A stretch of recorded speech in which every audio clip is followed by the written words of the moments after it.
you for a wonderful night of celebration, food, wine, in this iconic winery that has been producing beautiful wines for over 45 years.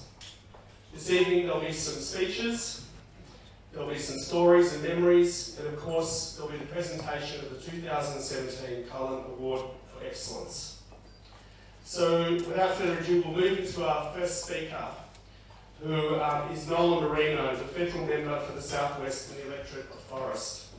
Nola is the Chief Government Whip, and apparently Libby Benson is also whip in the state legislature. We've got two women with whips, whipping those politicians into shape, making sure that they turn up and vote. It's a very important part of the parliamentary procedure, I believe. But also, Nola is passionate about her constituents and an advocate for forest. And apart from being the whip, she's also recently been on the ships with the Australian Navy, living as they do. So she's got hopefully her land legs back, and I'll hand over to Nola for a few words. Thank you.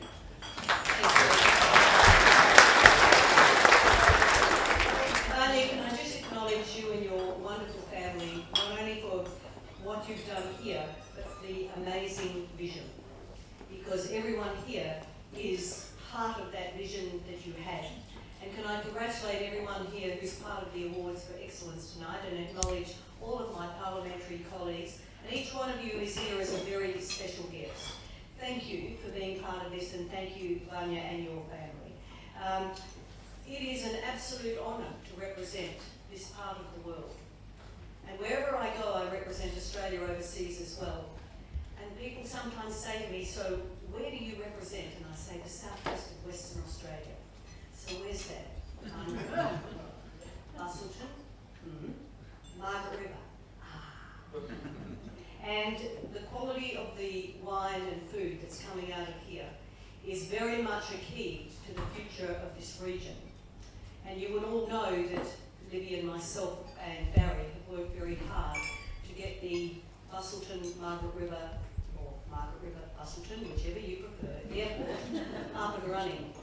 And I was very keen to get the extra $10 million that's going to finance the international freight and tourists to go with it.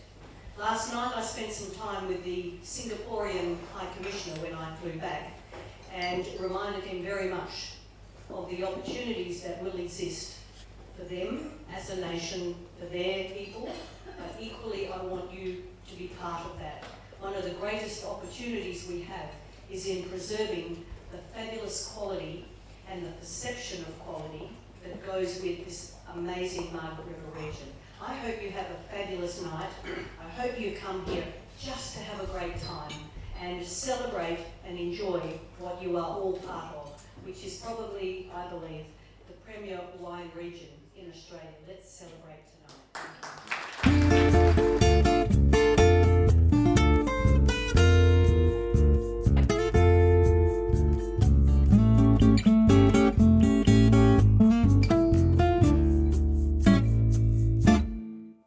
Pull up a chair, raise this glass to your lips. A toast to undressing the pressing. I'm in your hands now. Look me in the eye as you sway in dark plum velvet. Watch the tears misbehave while notions ever returning. 100, 1,000, 1 million birds of intensity. 200, 2,000, 2 million moments of ecstasy.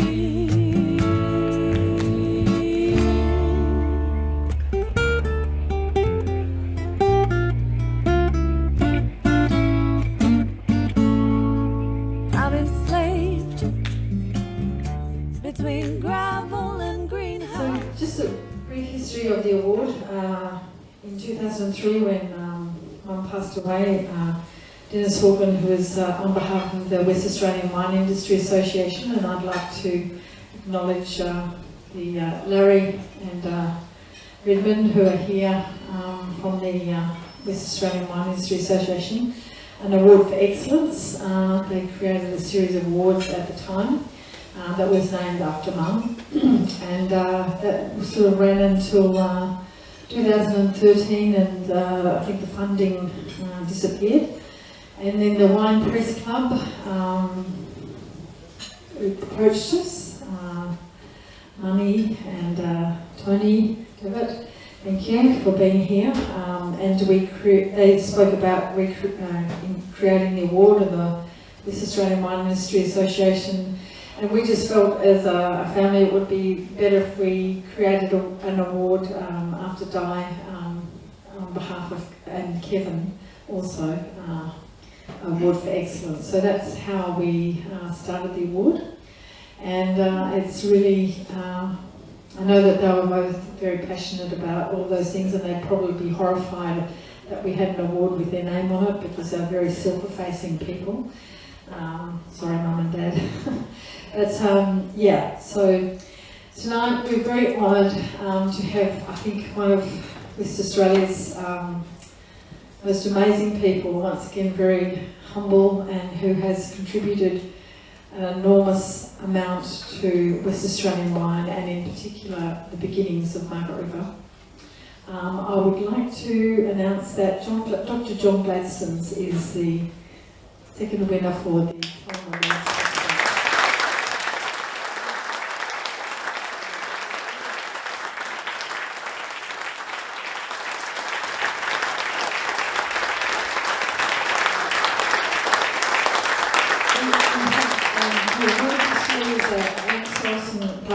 With some carry trees, and John has requested that he speak from his chair without a microphone, so we'll all need to be very quiet, and we feel very honoured and blessed that John has accepted this award. So thank you, John. Thank you, Vanya. I'm greatly honoured by this award, but I'd like to start by conveying the apologies of my wife Pat, who cannot be here tonight. She's recently had a heart attack and she's recovering well, but for that and other reasons, coming down was really out of the question. But in ample compensation, our daughter Helen has driven me down and keeping an eye on me and trying to keep me out of mischief, which is done unfortunately with great success. Anyway, we all know the tremendous contribution that Kevin and Di Cullen made to the Margaret River wine industry. And I should say that Kevin made in medicine with the groundbreaking Bustleton longitudinal health study, which is of the leading world status in that kind of study. And that was started back around about 1970, I think it was, and is still going. So it's a continuing record of the health in a particular community. And it's already produced remarkably valuable results.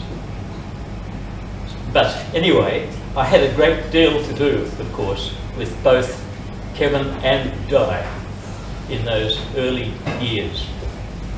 And Vanya mentioned, I think, the passion with which they entered all these activities, and I can bear witness to that passion. It was quite outstanding. Now let me think. I'm not going to speak very long. I'd like also to pay a tribute to last year's awardee, James Halliday. His annual publications have been invaluable to me in my work, providing a kind of a conspectus of the Australian wine industry each year as it has evolved. And it's given a way, which was not available to me in any other way, of gauging, and I like to say it in these words, of what does best where. And in crystallizing, to some extent, to the extent that it can be crystallized, what varieties do best in what areas and to produce what wine styles. That has been a tremendous contribution, James. Now, thank you for it.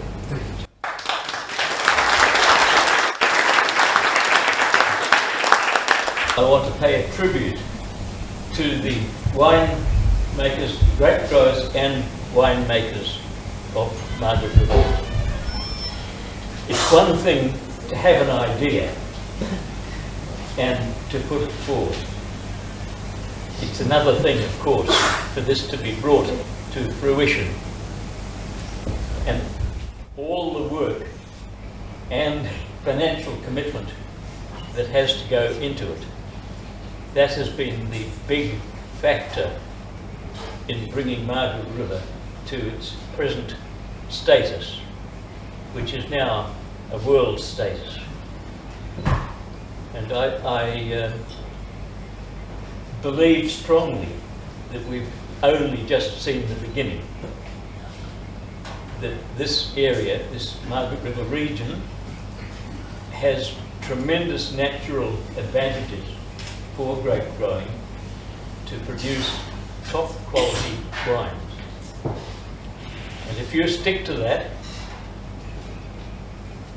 I think you'll future is absolutely sure. You can be completely confident. So I'll leave it at that. Thank you.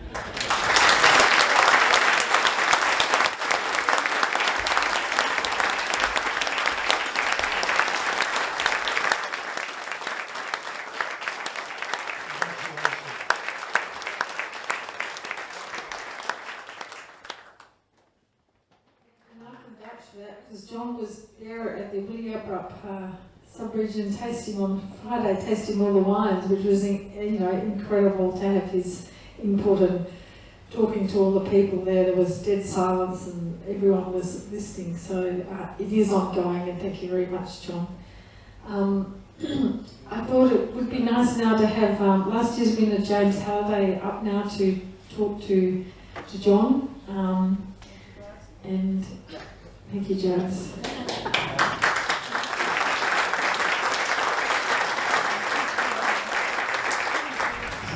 Thank you, Tanya, and John in particular, of course. I did have some notes that I wrote out this afternoon, but I deliberately left them on the table.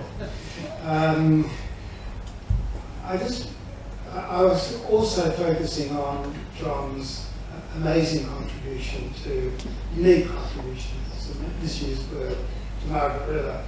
Probably it would have happened sooner or later. But the fact is that John was in advance of the whole of the new regions of Australia. Max Lake went to the Hunter Valley in 1963, but nothing before that. Look at the rebirth of the Yarra Valley much later in the 1960s, really into the 1970s, and go around the other regions and they're even further behind. So simply because he was able to look outside the square, but also with the ultimate science discipline of pure science, come up with the framework and indeed directly lead to Tom Cullity and then the caravan of first doctors and local doctors, us as the doctors.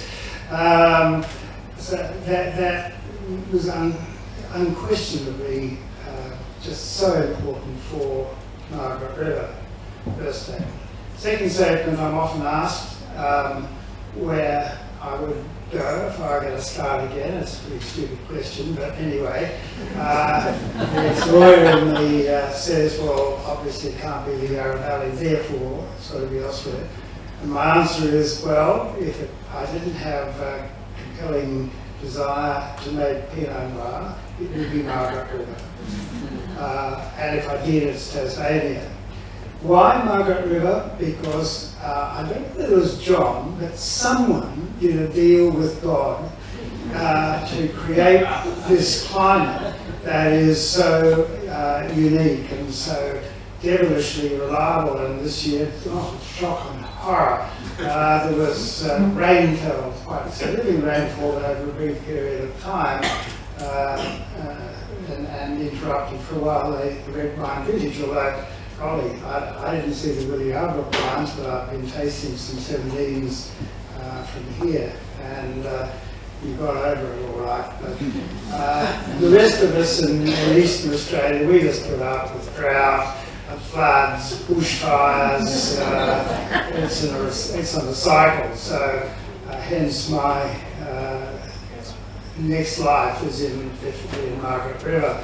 But having, one further statement. I first came here, I think it was 1980, may have been 81, when I was researching mines and wineries of Western Australia. Carrie Steele was my driver, and took me and brought me to Cullen, the Cullen family.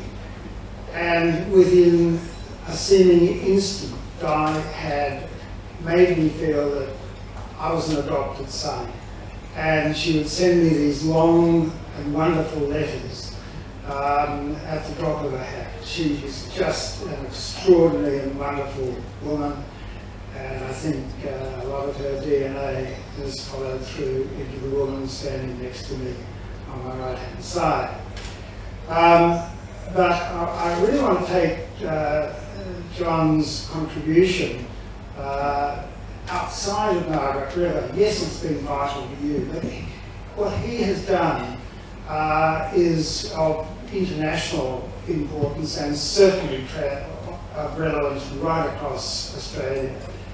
I became interested in climate change, I don't want to talk about myself, I don't want to talk about John, in 1990.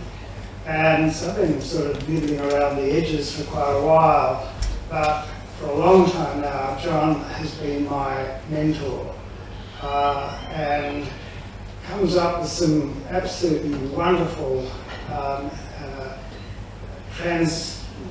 lights going sideways across rather than vertically. He's a lateral thinker, but always with a scientist's brain. I had a wonderful conversation last night with him about the current orthodoxy of climate change and disaster, and we're all in the view of all children.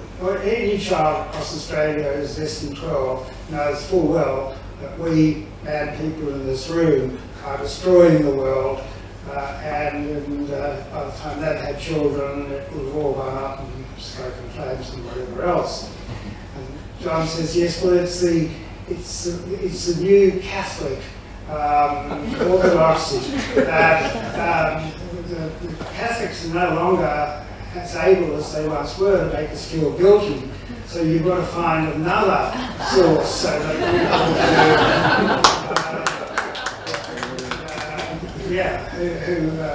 people in power must keep their finger firmly on the unwashed populace out there, and as I say, make them feel thoroughly guilty.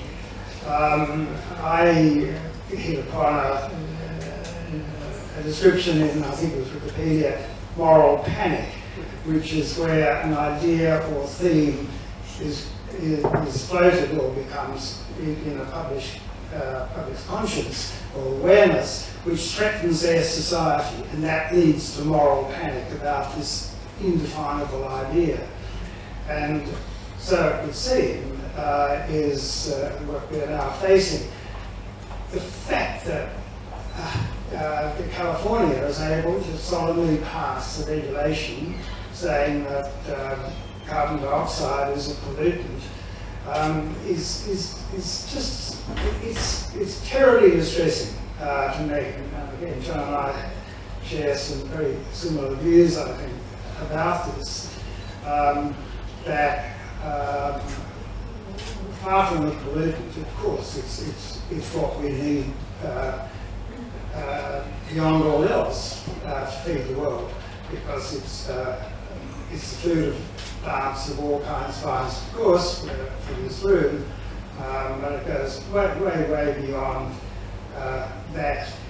And if you greenhouse, again, this is not my idea, this is John's, greenhouse practice tells you that if you have higher levels of CO2 in sync with higher temperatures, you've got a very positive response from plants.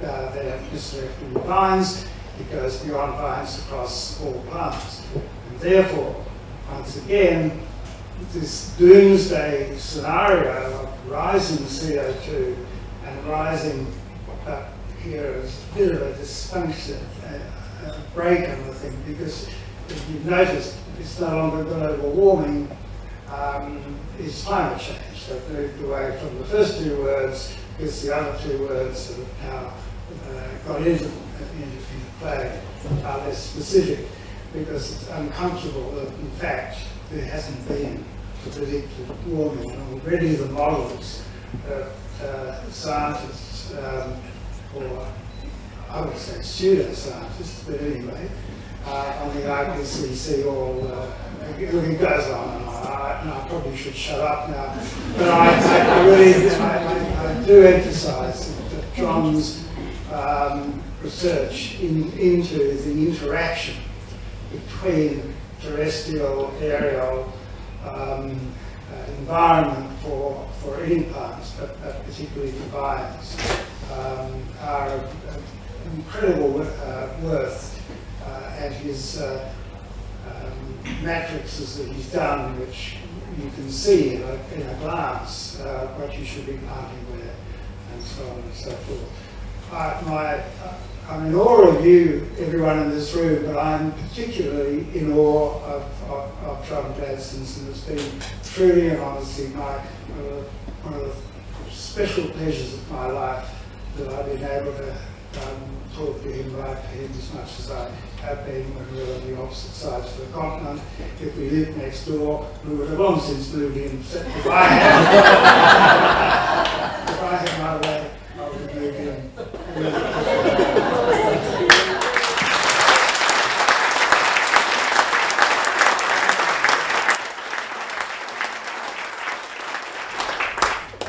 Thank you, James, and I think we're all very honoured to have two great wine men in the room tonight. So thank you for both being here. It's a real privilege. Wine, wine, blood red in the moonlight glow, and the glittering stars above, the beautiful world below. We dance this long dark night towards another day. Wine, wine, all alone on this bone dry land we sway. Wine, wine, you do what you do so well. Found those things I'd never say, I thought I'd never tell. All things come to pass and new things come to light. Wine, wine, I lost my baby, but I found you tonight. Wine, wine, I lost my baby, but I found you tonight.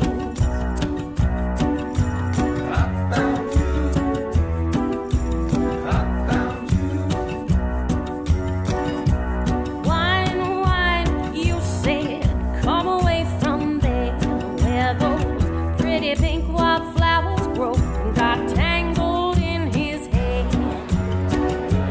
Nana said those flowers are nothing but stirring weeds. Wine, wine, now I only shed tears for hearts that bleed. Wine, wine, blood red in the moonlight glow, and the glittering stars above, the beautiful world below. Old things come to pass, new things come to light.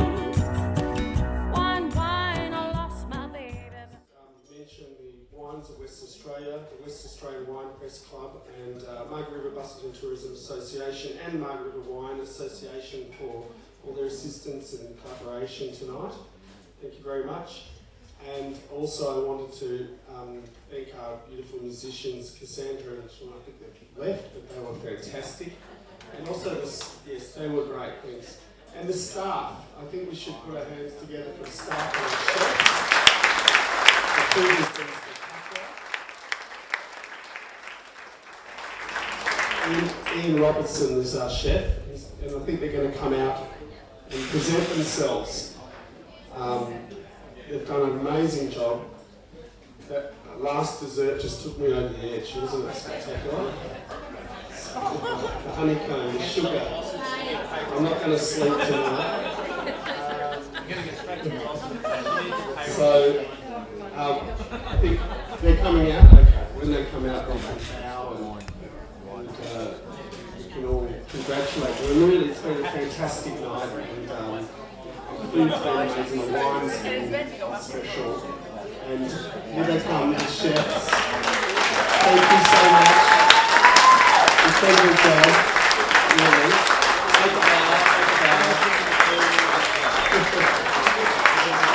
Well done.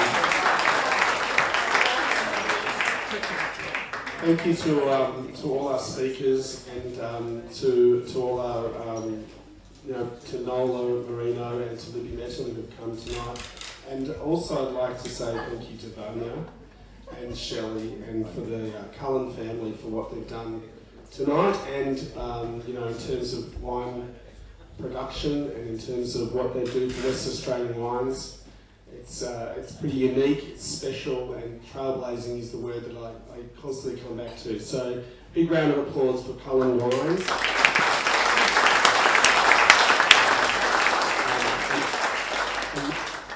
That wraps up for tonight. Obviously, hang around a little longer if you wish, but feel free to leave at any time, and feel free to finish off those bottles that are on the table. Thank you very much. We'll see you next year. Thanks a lot. The writers, the poets, all finding their way. And green it will turn to gold, summer will turn to cold, and I'll always love your scarlet loss of time. Winter will turn to spring, the light resonates with everything, and the beautiful mess in our mind.